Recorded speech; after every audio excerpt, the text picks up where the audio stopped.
Hello, my name is Sean, and today I would like to present you with the Sonnet 18 by William Shakespeare, which is one of the famous lines from Romeo and Juliet by Shakespeare.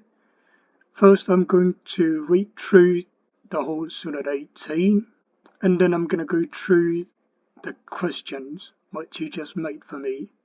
But first, let's start out with the poem itself. Shall I compare thee to a summer day?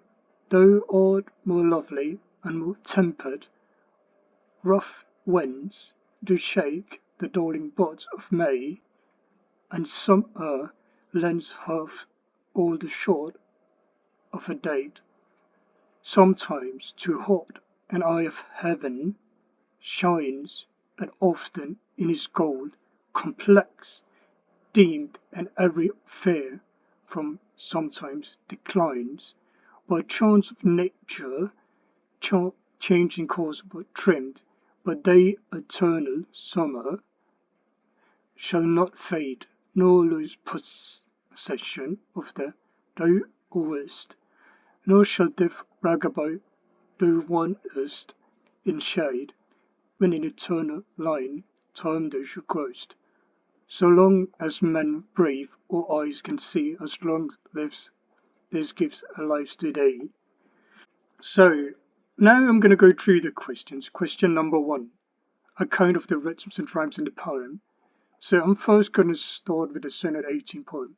The sonnet is built up in 14 lines in total and can be broken into 4 sections, or called quatrains, and it is set for Shakespeare to be easy for his actors to memorize and his audience to understand, just for context. Another way to figure that out is like the way the rhythm is like sound of a heartbeat of a drummer, like going dum da dum da dum. But most importantly, the rhyme is an end rhyme. That means like it rhymes at the end of the text, and we can like use as example like day and May, fade and shade. Now on to question 2. Each line have an iambic. An iambic have like an unstressed and stressed syllable. And one of my examples I'm going to use today of the stressed syllables are like gold and plex and deemed. I also translated the poem into a modern one, which I will read out loud. Should I compare you to a summer day? You are lovely and more warm.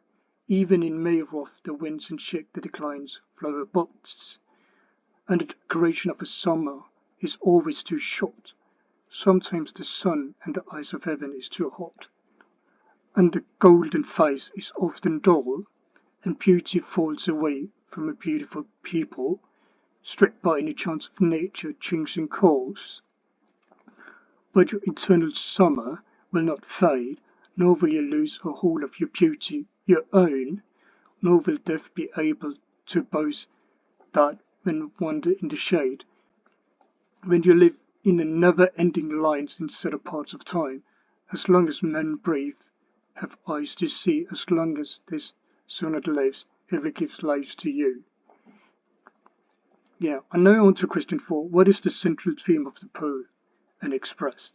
The central theme in the poem is the immortalization of a person's.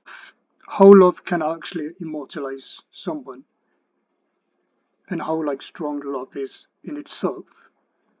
And now into the last questions, the comments of the lines too.